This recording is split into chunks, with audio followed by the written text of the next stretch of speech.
Всем привет, канал Польза.нет, меня зовут Саня, и как всегда для начала будем топить смартфон, посмотрим, будет ли он живой после утопления, и все остальное вы узнаете в ролике. Ну что, готовы к утоплению самого странного смартфона? Если вы смотрите этот ролик, знаете, вы не одни, потому что, в принципе, я уверен, что все продукты от Apple, исключая миньку, потому что минька была провалом, и после нее 13 мини уже не выпускали мини-смартфоны, а этот смарт не будет таким провалом. Кто-то да будет брать, потому что, большинство, разумеется, не тех, кто обзоры смотрит. В прошлый раз, кстати, когда 16 Pro Max я топил, вот из этой кнопки пошел воздух, и мы думали, что смарт вырубится. Но он не вырубился.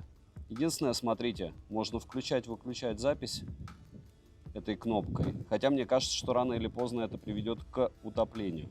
Сенсор в воде не работает, так делать не стоит. Но, скорее всего, яблоко не погибнет. Хотя я подумал о том, чтобы купить на 2 года Apple Care. И в целом съемка очень даже достойная, даже под водой.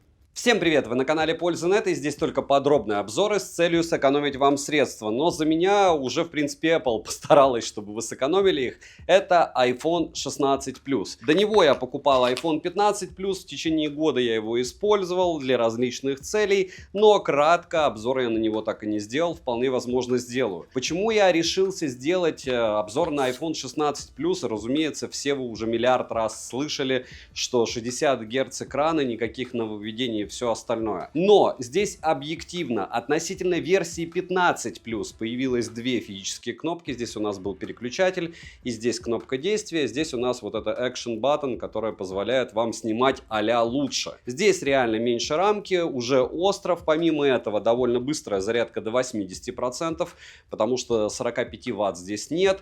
Просто безумная автономность, чтобы вы понимали, этот смартфон может легко снимать 5 часов без остановки в 4К 60 FPS без сброса FPS. Насколько это сильно? Ну, настолько же сильно, что он всего 22% поедает в Genshin Impact, его загружает за 11 секунд и рендерит видео со скоростью iPhone 15 Pro Max. И да, разумеется, вместо него, спойлер, с самого начала я советую купить либо 15 Pro, либо 15 Pro Max, но есть ли право на жизнь у этого смартфона, как я его покупал, какие у него минусы, их я наклепал в этот раз больше 10 специально, чтобы вы поняли всю глубину глубин, и что я прекрасно понимаю, что кроме суперского Face ID и великолепной съемки, яблоки предлагают нам в первую очередь это только закрытую систему и космическую стоимость. С другой стороны, мы смотрим на китайские бренды, за какие они деньги пытаются продавать свои смартфоны, которые клепают каждые 3 месяца,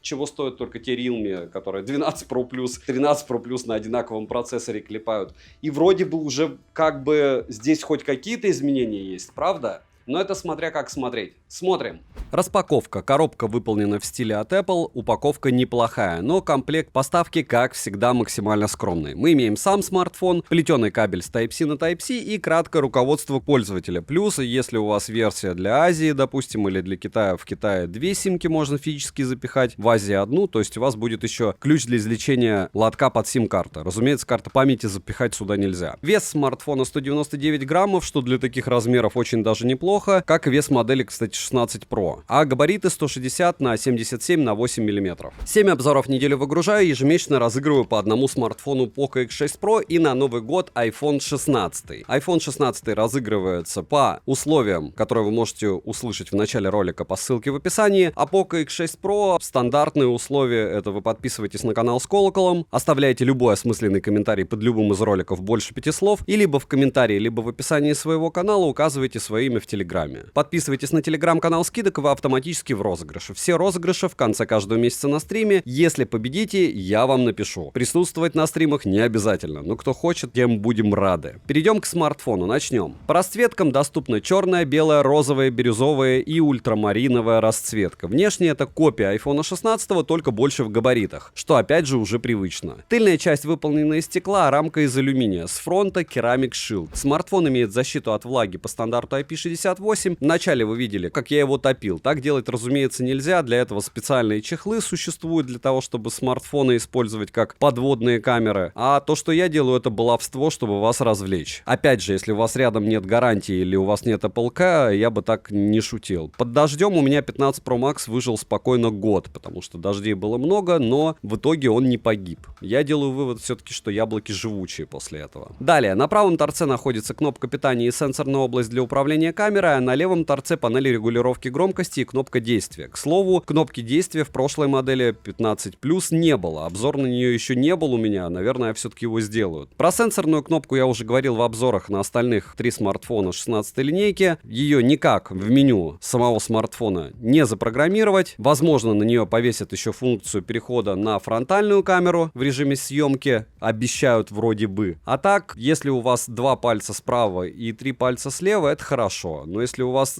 4 пальца слева и вы правша, и 1 палец справа, эта кнопка для вас будет бесполезной, по мне. Для вывода звука есть один разговорный, один основной динамик. Перекос по громкости между динамиками есть и заметный. Звучание хорошее, относительно топовое, но на максимальной громкости все равно я слышу шумы, как у всех яблок. Напоминаю, что если вы хотите хороший звук, купите себе колонку. Ту же Anker Motion Plus. Хороший вибро у айфона, приятный, но не настраиваемый, и видал я и получше. Летим дальше. Смарт оснащен Super Retina XDR OLED дисплеем на 6,7 дюйма с разрешением 2796 на 1290 пикселей и плотностью пикселей 460 ppi. Частота обновления экрана позорная до 60 Гц, как говорят, но зато по ощущениям, по плавности она как 120 в андроидах. Нет, это не так. Идите в магазин, тыкайте пальчиком и понимаете, что это желеечка. Но, опять же, пока у вас не будет в руках нормального экрана рядом, чтобы сравнить, вряд ли вы почувствуете. Если вы сидите на этих 60 Гц лет 5, я открою для вас страшную тайну. Вы можете за те деньги, что этот смартфон стоит, купить какой-то флагман на андроиде супер-мега топовый и просто очуметь от экрана. Широкая цветовая гамма 100% DCI-P3, контрастность 2 миллиона к 1, поддержка True Tone, Dolby Vision и HDR10. Рамки заметные, матрица экрана плоская, сенсорный отклик неплохой, но в играх он при нагрузке начинает западать почти сразу. И играть вот конкретно в него еще менее комфортно, чем в 16 Pro Max и в 16 Pro. Экран не откликается на 10 касаний одновременно, только на 6 касаний, так что все, кто желает на таком большом экране играть 8 пальцев, а такие тоже бывают, либо, опять же, имитация синтезатора и вот эти вот все приколюхи, это не про вас. Динамический остров в наличии, а вот технологии Always On Display нет, как в старших моделях, ведь чем-то они должны отличаться, правильно? То есть они запихали сюда 60 Гц позорные и как раз AOT отрубили. Почему? Неясно. Ну, в принципе, то же самое делает Xiaomi-то, когда они делают обрезанные Always On Display, непонятно почему, у многих своих моделей. Яркость, по моим замерам, на 100% яркости 1300 люксов, притом после обновления стало 1400, в пике 1700 люксов. Шим поднимается до 80%, но это на минимальной яркости, на максимальной все довольно прилично, опять же, относительно другого топа Samsung, то есть здесь шим меньше. Разблокировать экран можно при помощи Face ID и код-паролем. Зарегистрировать биометрические данные можно только одного лица, но также можно добавить альтернативный внешний вид в маске, в очках. Все работает без нареканий, а вот Touch ID нет, за что минус. Хотя бы в кнопке бы вот этой бесполезной сделали бы сканер отпечатков пальцев. С другой стороны, не со всеми смартфонами есть такая прелесть, как Face ID, поэтому повторяюсь, что в этом смысле яблоки молодцы. Здесь установлен новый бионический чип Apple A18 Bionic с техпроцессом 3 нанометра с 8 ядрами и максимальной частотой 4,4 ГГц. Рендерит он примерно на той же скорости, что 15 Pro Max, то есть он достаточно быстрый. Графический процессор имеет 5 ядер, нейронный движок 16 ядер, оперативная память на 8 ГБ. Но опять же, здесь процессор участвует во всех процессах, и поэтому тормозов у вас нет. То есть это аналог, не знаю, 24 ГБ на андроиде. Полностью все время программы не выгружаются, из оперативной памяти часть их остается, а часть потом при необходимости выгружается при помощи вот этого суперпроцессора с супералгоритмами. В целом, яблоку 8 ГБ за глаза и за уши. Внутренняя память на выбор 128 ГБ, 256 ГБ и 512 ГБ. Система iOS 18 версии, по связи имеется поддержка высокоскоростного Wi-Fi 7 серии, поддержка eSIM до 8 номеров, спутниковой связи 5G сетей, 4G сетей и ниже. Для 4G все бенды на борту, функция VoLTE в РФ работает только с некоторыми операторами, а функция VO Wi-Fi вообще не работает. Bluetooth версии 5.3, почему-то не 5.4, напоминаю, что в новых смартфонах других брендов уже как полгода стоит 5.4. NFC поддерживается, но в России оплата с помощью него недоступна. Оплачивать покупки можно только QR-кодом, картой и другими способами, но не NFC-шкой. GPS работает неплохо, но у смартфонов на базе Android и процессора Qualcomm навигация отрабатывает куда лучше по моему опыту. Сколько я не катаю с яблоками, если я использую их как GPS-навигатор, они стабильно косячат. Есть поддержка GPS, GLONASS, Galileo, QZSS и Beidou, а из датчиков Face ID, барометр, гироскоп, акселерометр, датчик приближения и двойные датчики внешней освещенности. Емкость аккумулятора 4674 мАч, смарт поддерживает проводную зарядку до 45 Вт, беспроводную MegaSafe до 25 Вт и стандарт Qi до 15 Вт и 7,5 Вт. Заряжается от 0% до 100 по проводу за 1 час 43 минуты, притом этот подлец очень быстро заряжается до 80% при мощности в 27 Вт, оригинальная зарядка у меня есть на 33 Вт. Но потом он благополучным образом врубает мощность в 10 Вт, и вот эти вот с 80 до 100% вы сидите на него и смотрите еще полчаса. За час просмотра видео на YouTube в среднем уходит 3% заряда при 100% яркости по Wi-Fi. В играх за 1 час уходит 24%. Для примера, в Genshin Impact мы играли час на стриме, можете посмотреть в записи. В течение 20 минут он держал максимальные 1400 люксов. Напоминаю, что 16 Pro Max выдержал свои 1300 люксов в течение всего часа. И на 60 Гц мы играли, через 20 минут он сбросил яркость до 500 люксов. В целом съел за все это время 24%. Тач работал не идеально, но и неплохо. Но после этого, куда я не заходил, еще смартфон очень долго расстраивался. То есть, проще говоря, в него играть можно, иногда приятно, но никаких там супер-мега игр, разумеется, нет. И напоминаю, что так как экран 60 Гц, от того, что вы PUBG New State с 90 Гц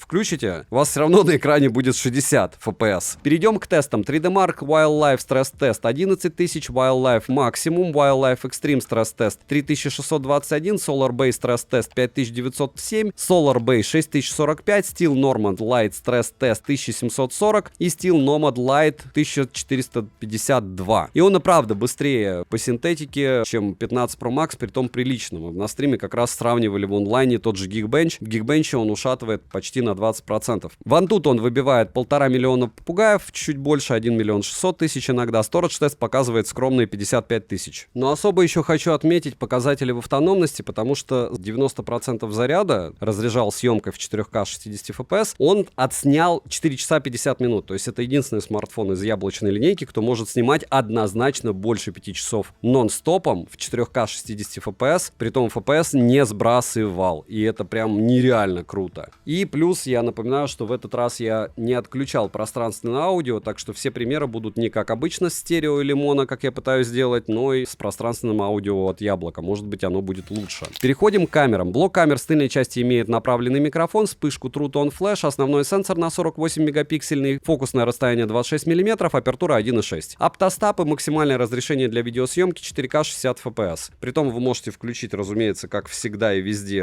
режим Action и снимать в 2.8К 60 FPS, и будет прям цвет-блеск. На этом деле тоже буду тестировать. Также сверхширик на 12 мегапикселей с фокусным расстоянием в 13 мм, апертурой 2.2 и углом обзора в 120 градусов. Это дело намного круче в прошках и в Pro Max, но вот так. Фронтальный сенсор True Deep на 12 мегапикселей с автофокусировкой, апертура 1.9, максимальное разрешение для съемки видео 4К 60 FPS. Все стандартно, такие же камеры используются и в iPhone 16. Система для Vision Pro в наличии, но там все очень скромно. Нет телефотосенсора, нет 120 FPS для основного сенсора. И напоминаю, что в 16-ю линейку не запилили 4К 60 FPS для киноэффекта. Еще нет 8К, но это об этом в минусах. Всю 16-ю линейку я сравнивал со смартфоном Samsung S24 Ultra, который целый год допиливали. Кому интересно, можете посмотреть в отдельных обзорах. И 16, и 16 Pro, и 16 Pro Max. 16 Plus показал себя так же, как и iPhone 16 в сравнении по мне. Короткие примеры, как и сравнение фото и видео, вы сейчас увидите.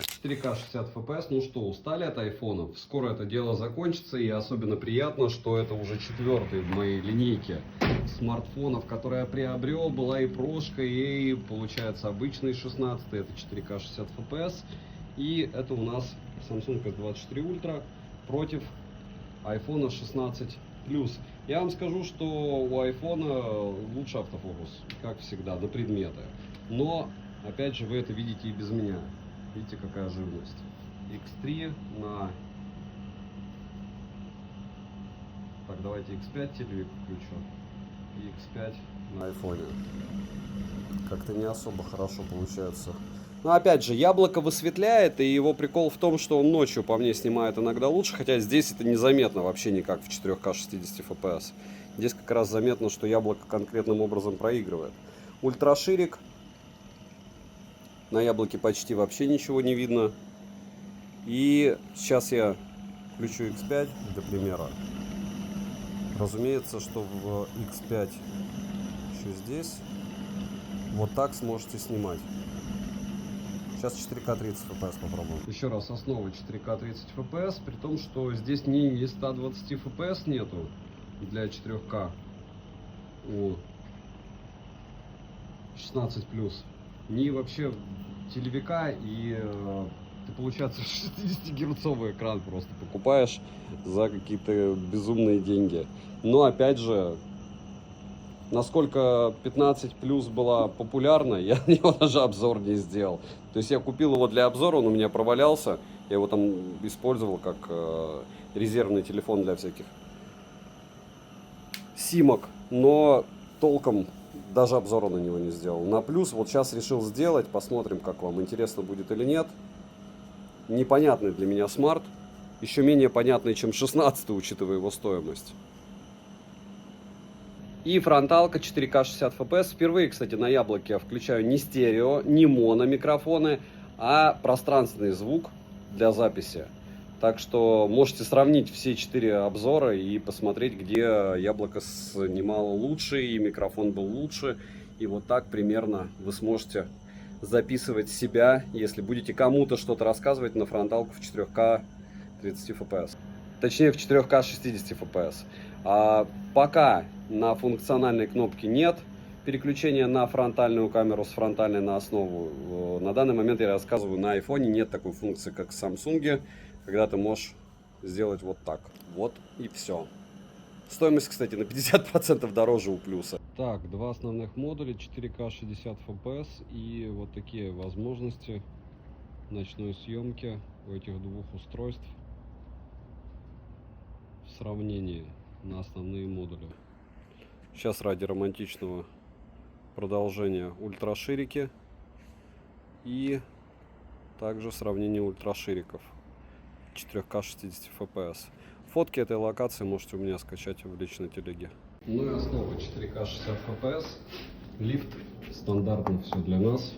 Повторяю, что плюс-минус тесты видео всегда одинаковые, и вы можете наблюдать на канале уже прогонку с S24 Ultra, все линейки этих айфонов.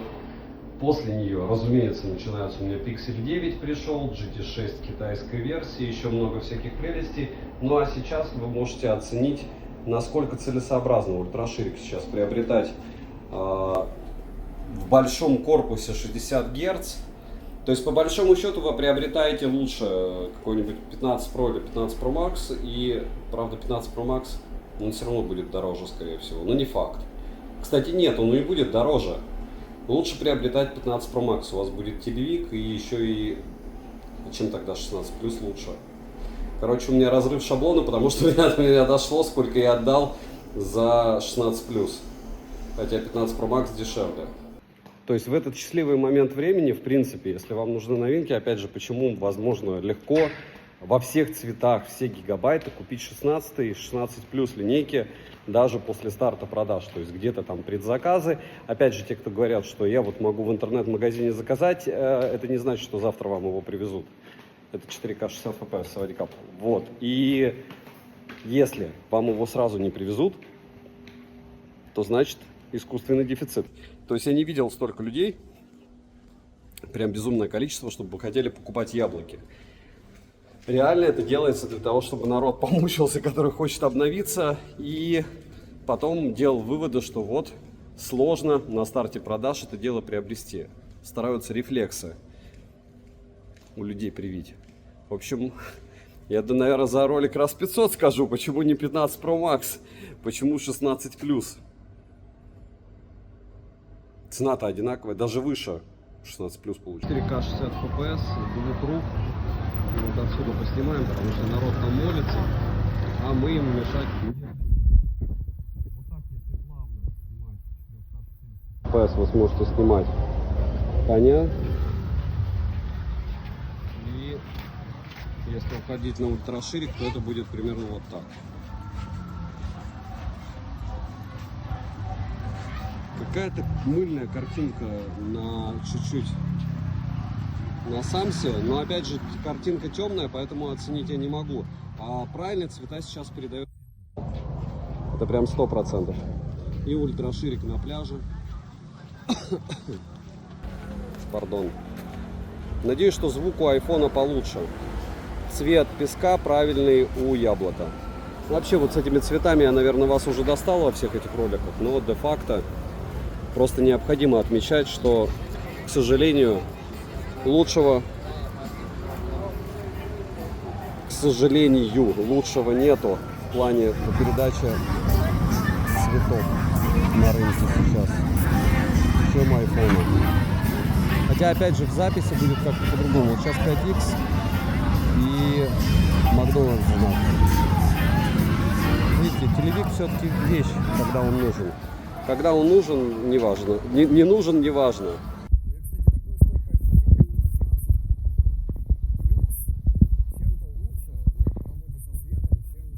Pro 16 Pro Max, 16. Фронтал. Я не понимаю, может быть стекла. Хотя нет, видите, тоже зайчики. Но у Samsung вообще какая-то беда. С цветами это как минимум. Опять же, как правильно мне, что Саня, ты зачем такую жесть ищешь?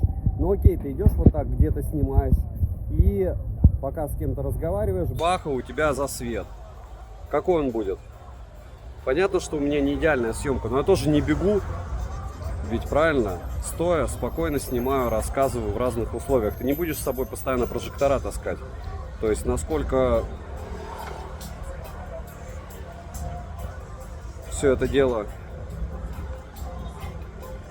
будет отрабатывать вот сейчас, как вы видите, настолько и у вас это будет отрабатывать, плюс-минус. Притом Samsung, повторяюсь, целый год допиливал свой смартфон по съемке. Ну что, 4К 60 FPS, к сожалению, бар закрыт, для того, чтобы я вам показал, как работает со светом это дело. Но в то же время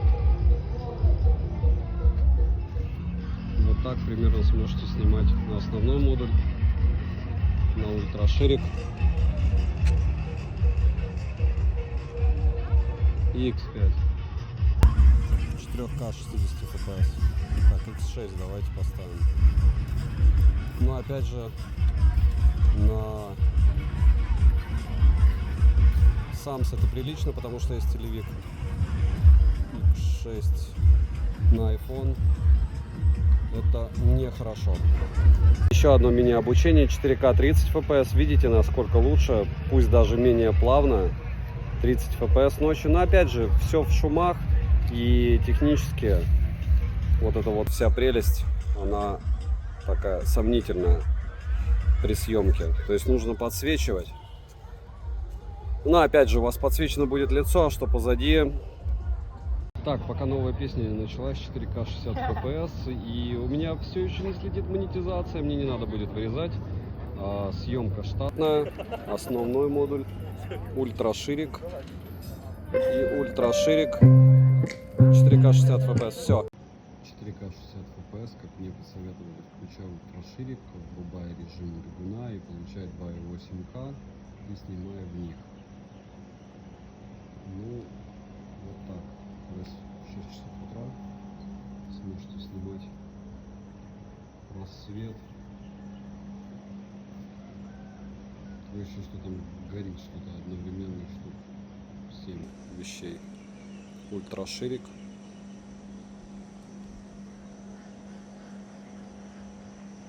И давайте прозумим чуть-чуть. X6. X6. Ну, тумана есть туман.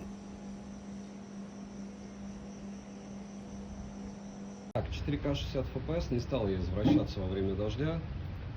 Вот вам примерная разница в картинке для этих двух устройств. И по автофокусу, основной модуль, 4К 60 FPS, ультраширики, 4К 60 FPS нас скоро будет сниться. Да ладно, скоро будем. Хотя, учитывая, что YouTube забанили в ВК бесполезно 120 FPS 4К грузить, наоборот, скоро на 1080p все переходить будут. Разумнее так. Так, X6. Может быть, вы, кстати, на ВК и смотрите обзор. Если смотрите на ВК обзор, в общем, он в среднем в 3 раза хуже, чем на YouTube. Вообще, я не знаю, как его можно смотреть. Сочувствую тем, кто не может открыть YouTube. Так, X6. Примерно вот так. И по динамическому диапазону все более чем прилично. Только Sams выкручивает контраст прям конкретным образом, по мне. И опять же зум максимум, вот смотрите, вот она разница, как говорится. Есть ли смысл в этой разнице, решать вам, если примерно сделать одинаково, то опять же есть ли смысл в этой разнице, да? Так, это фронталка, напоминаю, что пока есть возможность, на яблоке я снимаю подсъемы на Sony FX30, FX3, на остальное на Sony FX30 иногда, с оптикой плохой, правда. И вот так вы сможете снимать на фронталку, на S24 Ultra и iPhone 16 Plus, который постоянно предлагает мне Siri включить. Так, ну что, 4К 60 FPS, день, рассеянный свет. И вот так вы сможете снимать. Так, основа 4К 60 FPS и вот такие игрушки автоматов вы сможете рассматривать плавно, медленно на этих два смартфона. И надеюсь, они хоть ничего не значат, а то опять какая-нибудь лабутень. Ультраширик. И вот так на ультраширик сможете тоже снимать чего-нибудь там. Милах всяких. Так, я могу 1000 раз говорить, что я ни разу не болел от того, что я ел подобное на улице, но так и есть. Но народ здесь без госпиталя попадает. Поэтому вот такая вот съемка еды местной кукурузы. Так, 4К 60 FPS, основной модуль, и постепенно мы потихонечку спускаемся. Насчет минусов, почему я не особо акцентирую на оплате, допустим, того же яблока. Ну давайте откровенно, русская аудитория уже смотрит ВК, в основном у меня просмотры с YouTube. То есть ВК это 1/10. И какое 10? Это 3%. И для остального мира-то проблем нет никаких. А для России можно и QR-кодом оплачивать, и никаких в этом тоже проблем нет. 4К 60 FPS. Вот сейчас уже ультраширик я отключил. Основной модуль ни в коем случае так не снимать. Хотя я снимаю так на все, но это опять же на мой страх и риск. Видите, никого здесь нет. Во всяком случае ночью. И тормоза у меня исправные. Разумеется, я за байком слежу каждые 2000. По полной его проверяют на стенде. Вот так примерно сможете снимать в режиме реального времени. Давайте-ка попробуем.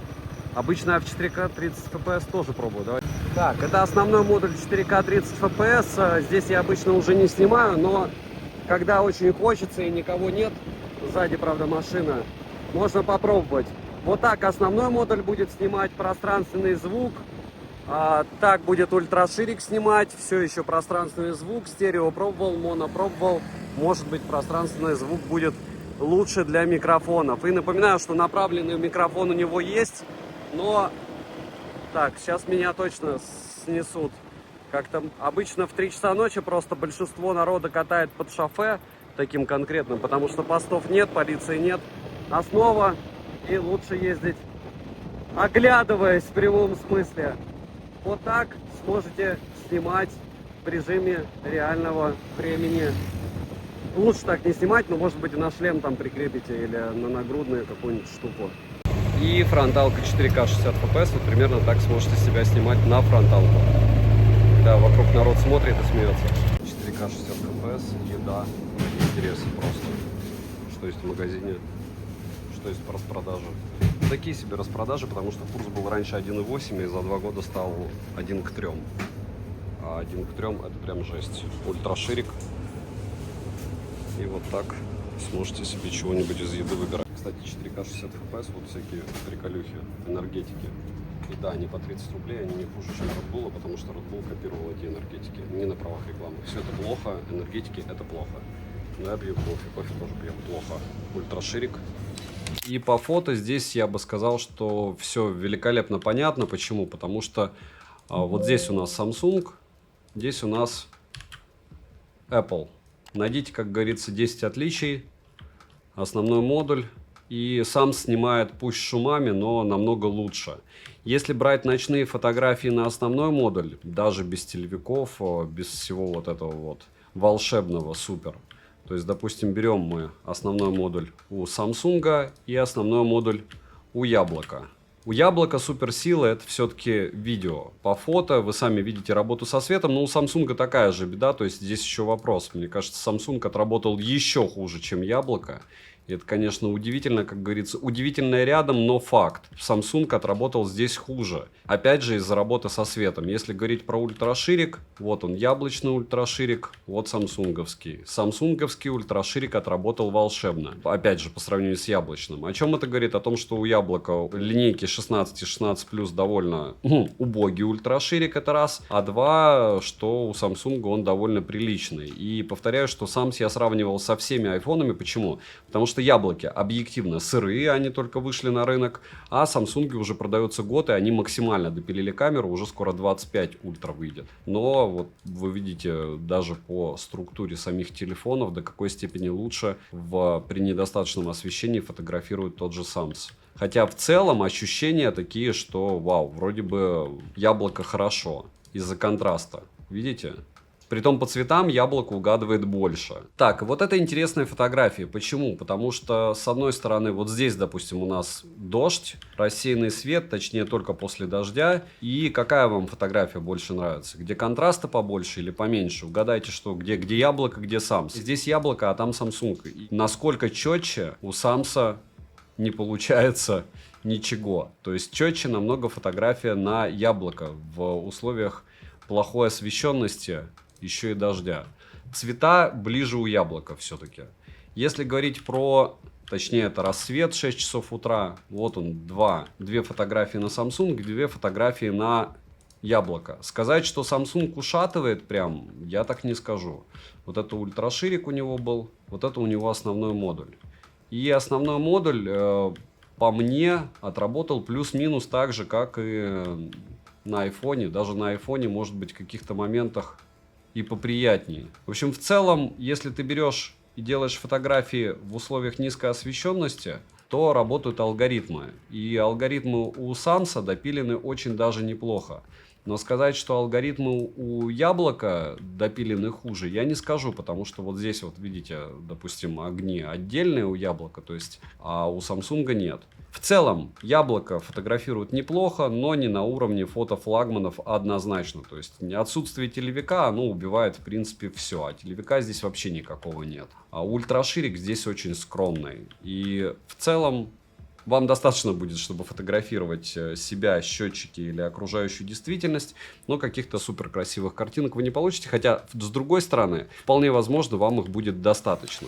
Минусы: нет Always On Display, частота обновления экрана только 60 Гц, нет lossless качества для беспроводных наушников, только проводами, нет триггеров, нет обходной зарядки, зарядка медленная, нет сканеров отпечатков пальцев, нельзя оплачивать NFC-шкой в Российской Федерации, нет перехода на фронталку с основы, нет 8К видео, нет 4К 60 FPS в киноэффекте, тач только на 6 пальцев, большие рамки экрана, космическая стоимость, не матовая антибликовая поверхность, допустим, как у Samsung S24 Ultra на экране. Это был такой крутой лайфхак. И повторяюсь, что по мне 16-я линейка намного более скользкая, чем 15-я, и кому-то тактильно, может быть, это будет приятно, но в первую очередь, наверное, тем, кто будет носить его без чехла. Я уже более-менее привык к 16 Pro Max, но это боль, когда ты уже привык к тому, что у тебя смартфон не выскальзывает, постоянно думать о том, что он может вылететь. Цену можете посмотреть по ссылке в описании к видео. Не забудьте подписаться на телеграм-канал скидок взаимопомощи и мой личный телеграм-канал по ссылкам в описании. Вы этим очень сильно поможете проекту. И напоминаю, что я специально 16+ покупал после старта продаж. Через 2 дня я пришел в Apple Store. И как вы думаете, 16 Pro надо ждать, 16 Pro Max надо ждать, а 16 Plus можно купить без проблем во всех цветах, со всеми видами памяти. Что это значит? Правильно, они мало кому нужны. Мягко скажем. Почему? Потому что логично кому-то они нужны, кто-то будет их покупать, но ажиотажа минимум. Изменения, понятно, внешние есть, эти две кнопки докинули, но, в общем, резюмирую, сейчас все расскажу. Ну и резюмировать я бы, как всегда, хотел долго и мучительно. Я надеюсь, что вы напишите мне, стоит ли мне делать обзор на iPhone 15 Plus. Напоминаю, что на любой из этих смартфонов у меня есть 3 обзора на канале. Это первый — прожарка, второй — это тот обзор, который вы видите сейчас, и третий будет обзор одним кадром. Помимо этого, разумеется, я буду сравнивать их. 16 Plus у меня история очень простая. Я его купил, чтобы сделать на 15 Plus обзор, чтобы себя смотивировать. Надеюсь, что у меня это дело получится. Это первое. Второе, я хотел узнать, как обстоят дела в Apple Store через 3 дня после старта продаж. Де-факто в Азии, то есть если брать Бангкок, у тебя нет в наличии 16 Pro, 16 Pro Max, 16 Plus, 16, везде где угодно, любые цвета, любые объемы. Я покупал на 256 гигабайт, потому что если вы собираетесь 5 часов кряду снимать, это файл минимум 120 гигабайт в 4К 60 FPS. Я не буду 50 раз повторять вам одни и те же недостатки, которые есть в этом смартфоне, и, наверное, не буду останавливаться на достоинствах. Почему? Потому что ценник 110 тысяч рублей вы купите себе S24 Ultra и на остаток средств там, за 80 его купите, за 20 тысяч еще Poco X6 Pro докупить. Это, конечно, смешно, с одной стороны. С другой стороны, видел ли я с iPhone 16 Plus и 15 Plus людей? Много. Знают ли они, что у них 60 Гц экран? Поверьте мне, большинство не знает. Разумеется, что если вы смотрите этот ролик, вы подкованы в технике, но если, с другой стороны, вы не видели 90 Гц, если вы сидите на айфонах все время, и у вас был до этого 15, есть ли здесь изменения относительно прошлой линейки? Конечно, да. И внешние изменения есть. Помимо внешних изменений добавили 2 кнопки.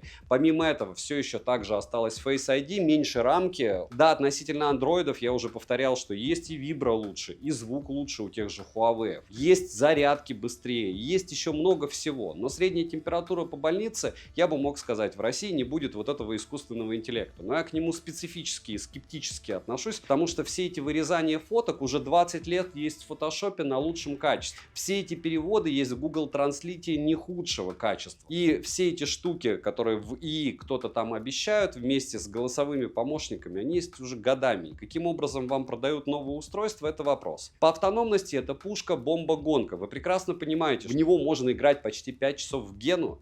5 часов с лишним снимать в 4К 60 FPS — это просто монстр. То есть реально его на день хватит как нечего. Мне не нравится его структура, что он очень скользкий. Мне не нравится очень много вещей, в первую очередь, повторяюсь, экран. С другой стороны, а чем они должны были отличаться от линейки Pro Max? Логично, что они не добавили сюда 4К 120 FPS, потому что Pro Max должен быть лучше. Логично, что они оставили 60 Гц. Хорошо, что 2 кнопки также, хорошо, что Face ID также. Плохо, что нет телевика вообще никакого. С другой стороны, вот у них линейка, 4 смартфона. Дешевый а-ля 16, потом 16 Plus, 16 Pro и 16 Pro Max. Стоят ли они своих денег? Ну, когда я смотрю на всякие Oppo Find X Ultra, Vivo X100 Ultra или X100 Pro, когда X100S у меня с IP69K тонет просто-напросто Vivo, вот там лежит он в упаковке умерший. Происходят такие же великолепные истории, как ZTE Nubia за 60 Ultra. Ну, купил я его за $800.